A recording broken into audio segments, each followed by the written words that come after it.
तो दोस्तों आज सितंबर की 10 तारीख है और आज का जो ये वीडियो है ये हैंगिंग बास्केट प्लांट्स पर है। अगर आप हैंगिंग बास्केट के शौकीन हैं और हैंगिंग बास्केट में प्लांट्स ग्रो करना चाहते हैं तो आज का वीडियो आपके लिए बहुत ही खास है। आज के इस वीडियो में मैं आपके साथ कुछ हैंगिंग बास्केट में जो फ्लावरिंग प्लांट्स हैं वो शेयर करूँगा और कुछ ऐसे पौधे जो लीफी प्लांट्स रहते हैं लेकिन सारा साल आपके गार्डन को बहुत सुंदर सी ग्रीनरी देंगे। तो चलिए जल्दी से वीडियो को स्टार्ट करते हैं और बताता हूँ इन पौधों के नाम। उससे पहले आपको ये बता दूँ, अगर आप हैंगिंग बास्केट का इस्तेमाल करते हैं तो कोशिश कीजिएगा इन प्लांट्स के लिए थोड़ी सी मीडियम साइज़ की हैंगिंग बास्केट एटलीस्ट रहे, कम से कम भी 8 से 10 इंच की हैंगिंग बास्केट। तो उसमें इनकी पौधों की सभी पौधों की जो ग्रोथ है वो बहुत अच्छे से निकल कर आएगी। और हैंगिंग बास्केट के जो भी आप मीडिया यूज़ कीजिएगा वो वेल ड्रेन्ड रहे, लाइट वेट रहे। हैंगिंग बास्केट के लिए सबसे पहला जो आपके साथ प्लांट शेयर कर रहा हूँ दोस्तों, ये एक ऑर्नामेंटल प्लांट है या लीफी प्लांट आप कह सकते हैं। इस तरह से देखिए ये मेरी पान की बेल है। पान की बेल को हालांकि आप चाहें तो ईजिली मॉस स्टिक पर भी ग्रो कर सकते हैं, same to same money plant की तरह। लेकिन दूसरा इसका जो ऑप्शन रहती है, इस तरह से आप इस पौधे को हैंगिंग बास्केट में ग्रो कीजिएगा। ये जो प्लांट रहता है, मैंने कुछ समय पहले इसको रिपॉट किया था और आपके साथ एक कंप्लीट वीडियो भी शेयर की थी कि किस तरह से इस पौधे की रिपोर्टिंग करनी चाहिए। तो जिन्होंने वो वीडियो नहीं देखा उसका जो लिंक है वो डिस्क्रिप्शन में दे दूंगा। प्रोपगेशन की बात करूं तो पान की बेल की ईजिली जो प्रोपगेशन है वो कटिंग से की जाती है। इस तरह से देखिए इनकी जो कटिंग्स हैं उनमें जो स्टेम्स रहती हैं इनमें इस तरह से एरियल रूट्स डेवलप होती हैं और इनकी रूट्स को यहाँ से इस तरह से स्टेम्स को कट कर लीजिए बैक से और इस तरह से कटिंग को आप सेंटर में दबा दीजिए गमले के। तो ये देखिए जैसे इस पौधे की आपको ग्रोथ नज़र आएगी। यहाँ से प्लांट जो है वो अपने आप अपनी रूटिंग स्टार्ट कर देते हैं और इनको आप सेपरेट कर लीजिए तो आपके पास एक से कई नए पौधे बहुत ईजिली तैयार हो जाएंगे। दूसरी जो बहुत ही खास ऑप्शन है दोस्तों ये है स्पाइडर प्लांट की। स्पाइडर प्लांट भी एक लीफी प्लांट रहता है। इस तरह से ये ऑर्नामेंटल प्लांट है और सेमी शेड एरिया में बहुत अच्छे से ग्रोथ भी करता है। स्पाइडर प्लांट पर मैंने कुछ दिन पहले एक कंप्लीट जो वीडियो है केयर को लेकर, फर्टिलाइज़र को लेकर शेयर भी की थी। इस तरह से इस पौधे को जो रनर्स हैं वो निकल कर आते हैं, इसके आप बेबी प्लांट्स कह सकते हैं और इनसे इन पौधों की जो है वो प्रोपगेशन की जाती है। इनके रनर्स हैंगिंग बास्केट में लटके हुए बहुत ज़्यादा खूबसूरत दिखाई देते हैं। हालांकि आप इनको दोनों तरह से ग्रो कर सकते हैं, हैंगिंग बास्केट में और गमलों में। तीसरा जो पौधा है दोस्तों ये वंडरिंग जीव का प्लांट है। वंडरिंग जीव एक बहुत ही खूबसूरत सा लीफी प्लांट है। इस तरह से देखिए इसको भी कटिंग से ग्रो करना बहुत ज़्यादा आसान रहता है। सेमी शेड एरिया जहाँ पर कुछ देर की धूप रहे वहाँ पर इसकी जो ग्रोथ है एक तो तेज़ी से निकल कर आती है, दूसरा इन पौधों के जो कलर हैं, जो वेरिगेशन है वो बहुत अच्छे निकल कर आते हैं। ये देखिए अगर आप नोटिस करेंगे इसको मैंने अपने इस वेरीगेटेड रबर प्लांट के बेस में ग्रो किया था। इसकी कटिंग को कुछ समय पहले जो है वो मैंने ग्रो किया था। इसकी जो मेरे पास हैंगिंग बास्केट थी वो आंधी तूफान के चलते जो है वो गिरकर टूट गई थी, तो उसी में से कटिंग निकाल कर मैंने यहाँ पर ग्रो कर दिया था। उसके बाद से इसकी इस तरह से आप देखिए ग्रोथ अगर आप नोटिस करेंगे तो बहुत अच्छे से ग्रोथ निकल कर आई है। और वेरिगेशन में आप देखिए इस तरह से जो पिंकिश कलर है वो प्रॉपर क्लियर है क्योंकि यहाँ पर इसको थोड़ी देर की जो धूप है वो मिलती है, डायरेक्ट सनलाइट मिलती है। कटिंग से ग्रो करना और हल्का मॉइस्चर इस पौधे को पसंद रहता है। वंडरिंग जीव के साथ में ही हैंगिंग बास्केट के लिए अगला जो खास पौधा है, इस तरह से देखिए ये टर्टल वाइन है। इसको टर्टल वाइन बोलते हैं। ये भी बहुत फास्ट ग्रोइंग एक प्लांट रहता है। टर्टल वाइन सकुलेंट पौधा है, बहुत तेज़ी से ग्रोथ करता है और सेमी शेड में बहुत अच्छे से ग्रोथ करता है। हल्की धूप इस पौधे को मिलती रहे तो ये अच्छे से हेल्दी अपनी जो ग्रीन लीव्स है वो प्रोड्यूस करता है। तो इजी टू ग्रो प्लांट है। इसकी कहीं से भी आपको छोटी सी कटिंग भी मिल जाए तो आप इस पौधे को ईजिली प्रोपगेट कर सकते हैं। टर्टल वाइन के साथ में ये देखिए आपको दिखाता हूँ, ये टैंगल्ड हर्ट है। इसको टैंगल्ड हर्ट बोलते हैं। इसकी जो लीव्स हैं थोड़ी सी डिफरेंट रहती हैं टर्टल वाइन से, इसको टैंगल्ड हर्ट बोलते हैं। और इस तरह से इनके जो मिक्स प्लांट्स हैं हल्की सी कटिंग गिरने से भी खुद ब खुद ग्रो कर जाते हैं। तो टैंगल्ड हर्ट भी एक परफेक्ट ऑप्शन है ग्रीनरी के लिए और अच्छा ऑप्शन है आपके गार्डन के लिए। नेक्स्ट जो ऑप्शन है दोस्तों ये एक फ्लावरिंग प्लांट है। इस तरह से फ्लावरिंग सकुलेंट रहता है। इसके जो फ्लावर्स हैं ऐसे ऐसे आपको रेड, येलो या पिंक कलर में दिखाई देंगे। इसको बेबी सनरोज बोलते हैं।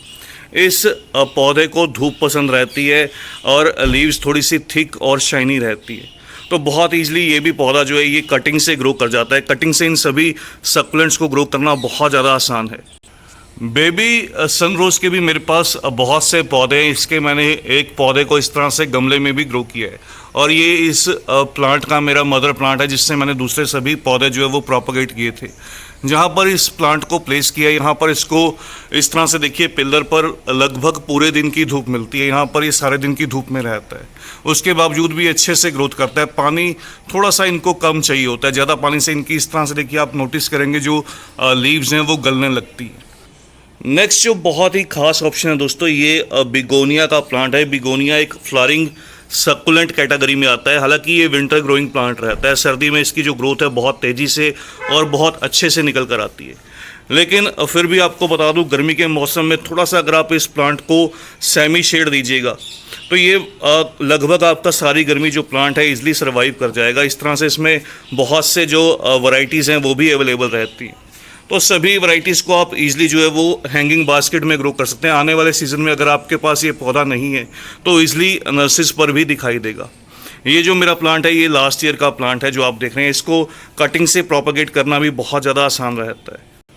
नेक्स्ट जो प्लांट है दोस्तों हैंगिंग बास्केट, ये फॉक्सटेल है। फॉक्सटेल इस तरह से देखिए, इसमें आप देखेंगे तो इसकी जो स्टेम्स या इसकी जो लीव्स कह सकता हूँ, इस तरह से फॉक्स की टेल की तरह निकल कर आती हैं और बहुत मोटी मोटी बुशी सी निकल कर आती हैं। इस पौधे की भी जो टेंडेंसी रहती है वो इस तरह से नीचे की तरफ लटकना रहती है। इसमें से जो एक प्रॉब्लम आती है इस पौधे में, इसकी कुछ एक जो लीव्स हैं वो नीचे से ब्राउन होने लगती हैं। तो इनको आप टाइम टू टाइम जो है वो रिमूव करते रहिए, अदरवाइज़ आपका जो ये प्लांट है ये देखने में बहुत ज़्यादा खूबसूरत दिखाई देगा। तो ये काम करना इन पौधों में इम्पोर्टेंट रहता है और मल्टीपल इसके जो प्लांट्स हैं वो बहुत ईजिली तैयार किए जा सकते हैं। इनको बेस में से जो है वो मल्टीप्लाई किया जाता है। ऐसे पौधों के लिए थोड़ी सी हैंगिंग बास्केट जो है वो बड़ी चाहिए होती है। इसके लिए आप 10 से 12 इंच की हैंगिंग बास्केट का इस्तेमाल कीजिए और थोड़े से खुले स्पेस में ओपन जगह पर इनको हैंग कर दीजिए, जिससे इनकी जो ये लीव्स हैं वो बहुत अच्छे से अपनी ग्रोथ कर पाएँ। जैसे जैसे ये पौधा मैच्योर होता जाएगा वैसे वैसे इसकी जो ग्रीनरी है वो बढ़ती जाएगी। अगला जो ये पौधा है दोस्तों, ये स्वीट पोटैटो वाइन है। इसको ऑर्नामेंटल स्वीट पोटैटो बोलते हैं। इस तरह से इसमें ब्लैक और ग्रीन कलर अवेलेबल रहता है। ये जो आप देख रहे हैं ब्लैकिश कलर, ये मैंने विंटर में ग्रो किया था। थोड़ा सा जो ज़्यादा गर्मी का मौसम रहता है या मानसून का समय इन पौधों के लिए अगर आप गमलों में ग्रो कर रहे हैं, थोड़ा सा टफ पीरियड रहता है। तो ये बहुत अच्छे से बुशी प्लांट में डिवेल्प होगा, लेकिन ज़्यादा गर्मी के चलते इसकी जो लीव्स हैं इस तरह से गिरने लगी थी, जैसे सेम आप कोलियस प्लांट में नोटिस करते हैं। तो अब ये अच्छे से सर्वाइव कर चुका है। अब इसकी जो दोबारा से ग्रोथ है वो भी निकलनी स्टार्ट हो चुकी है। जल्दी फिर से ये बुशी घने पौधे में डेवलप होगा। कटिंग से आप इन पौधों को बहुत ईजिली ग्रो भी कर सकते हैं। नेक्स्ट जो ये ऑप्शन आपके साथ शेयर कर रहा हूँ दोस्तों, इसको चेन प्लांट या कलेसिया फ्रेगरेंस बोलते हैं। इस तरह से देखिए इसके थोड़े बड़े बड़े लीव्स रहते हैं और इसमें जो खास बात रहती है, इस तरह से इसके जो बेबी प्लांट्स हैं सेम टू सेम जैसे आप देखते हैं स्पाइडर प्लांट में, कुछ उसी तरह से इसके भी जो बेबी प्लांट्स हैं ये डेवलप होते हैं। ये भी एक सक्कुलेंट कैटेगरी का प्लांट है और सेमी शेड में बहुत ईजिली ग्रो करता है। इजी टू ग्रो है, इजी टू मेंटेन है, इसको कोई भी केयर नहीं चाहिए होती। और ये अगर आप नोटिस करेंगे, देखिए इसमें अपने आप ही जो ये एरियल रूट्स हैं वो डेवलप होने लगी हैं। तो कटिंग से आप इस पौधों को प्रोपगेट कीजिए, थोड़ी सी बड़ी बास्केट दीजिए और इसकी जो मेन स्टेम रहती है ऊपर की तरफ, इनको टाइम टू टाइम आपको कट करना होगा। उसके बाद अगर आप चाहें तो इस तरह से अलंथरा के पौधे बहुत ही खास रहते हैं हैंगिंग बास्केट में ग्रो करने के लिए। इन पौधों को आप ऐसी जगह पर प्लेस कीजिए जहां पर कम से कम भी आधे दिन की धूप मिले। गर्मी सर्दी का मौसम ये बहुत अच्छे से सर्वाइव कर जाते हैं। ज़्यादा हाइट में तो नहीं जाते। इस तरह से ये जो पौधे रहते हैं ये इस तरह से नीचे की तरफ लटक कर आते हैं। दूसरी जो खास बात है, इनमें बहुत से जो कलर वेरिएशन है वो नर्सरीज पर अवेलेबल रहते हैं। बहुत ही कम रेट का ये प्लांट रहता है, लगभग आपको 20 से 25 रुपए में ईजिली नर्सरीज पर मिल जाता है। तो इसके आप अगर मिक्स मैच कुछ पौधे एक साथ एक ग्रुप में ग्रो करेंगे तो एक तो बहुत खूबसूरत सी लुक देंगे आपके गार्डन को, दूसरा हार्डी होने की वजह से इनको ज़्यादा कोई केयर या मेंटेनेंस नहीं चाहिए होती। इन प्लांट्स को भी आप इजीली कटिंग से प्रोपगेट कर सकते हैं। ये देखिए मैं आपको दिखाता हूँ, इनके बेस में से इस तरह से देखिए इनकी थोड़ी थोड़ी सी जो रूट्स हैं वो डेवलप होती हैं। तो इन कटिंग्स को आप यहाँ से निकाल लीजिए, इनको सेपरेट गमले में ग्रो कीजिए। बहुत जल्दी से ये जो पौधे हैं ये मल्टीप्लाई कर जाते हैं। अगला जो ये पौधा है दोस्तों, ये भी एक बहुत ही खूबसूरत सा फ्लावरिंग सक्कुलेंट है। इस तरह से देखिए इसको पर्पल हर्ट बोलते हैं। पर्पल हर्ट बहुत खूबसूरत से इस तरह से जो फ्लावर्स है वो प्रोड्यूस करता है। ये जो मेरा आप प्लांट देख रहे हैं ये मेरे पास पिछले लगभग 2 साल से है। इसको मैंने कोई भी ख़ास फर्टिलाइज़र या केयर नहीं दी। हालांकि इसके ऊपर एक वीडियो आपके साथ शेयर की थी किस तरह से इसकी प्रोपगेशन करनी चाहिए, किस तरह से इसकी केयर करनी चाहिए। उसके बाद से देखिए ये प्लांट बहुत अच्छे से ग्रोथ कर रहा है मेरे पास और इतना इजी टू ग्रो है ये प्लांट। कटिंग से मैं आपको एक एग्जांपल देता हूँ। ये जो आप गमला देख रहे हैं, जो खाली गमला, ये इसके नीचे पड़ा हुआ था इसी तरह से, और इसमें से एक जो स्टेम है ये टूट कर नीचे गिर गई और खुद ब खुद ही ये स्टेम जो है वो बिना किसी मेहनत के अपने आप से ही देखिए ये प्रोपगेट होने लगी। इसकी नई ग्रोथ यहाँ से विजिबल है। अच्छी फ्लावरिंग लेने के लिए पर्पल हर्ट प्लांट्स को आपको थोड़ा सा सनलाइट देना होगा, धूप की इनको ज़रूरत रहती है। ये जो मेरे प्लांट यहाँ पर प्लेस हैं ये फर्स्ट फ्लोर पर हैं और 4 से 5 घंटे की सुबह की धूप इन प्लांट्स को डायरेक्ट सनलाइट जो है वो मिलने लगती है। उससे इनकी ग्रोथ, कलर वेरिएशन बहुत अच्छे से निकल कर आता है। इसके अलावा और भी बहुत से ऐसे पौधे हैं, जिस तरह से देखिए सिंगोनियम के पौधे हैं या फिर मैं कह सकता हूँ मनी प्लांट के पौधे रहते हैं। उसके अलावा आने वाले विंटर सीजन में पिटूनिया, पेंजी, इस तरह से बहुत से पौधे रहेंगे जिनको आप विंटर फ्लावरिंग प्लांट्स के तौर पर अपने हैंगिंग बास्केट में ग्रो कर पाएंगे। एक जो और बहुत ही ख़ास ऑप्शन रहती है हैंगिंग बास्केट में, इस तरह से देखिए आप चाहें तो ये मिंट या पुदीने के पौधे को आप ग्रो कर सकते हैं हैंगिंग बास्केट में।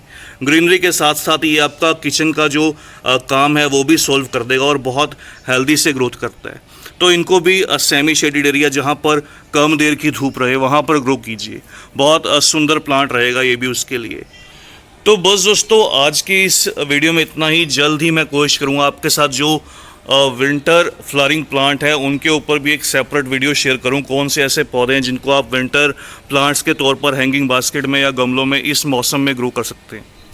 तो जल्द ही मिलते हैं किसी और नए टॉपिक के साथ, किसी और नई वीडियो के साथ। तब तक के लिए bye, happy gardening, take care.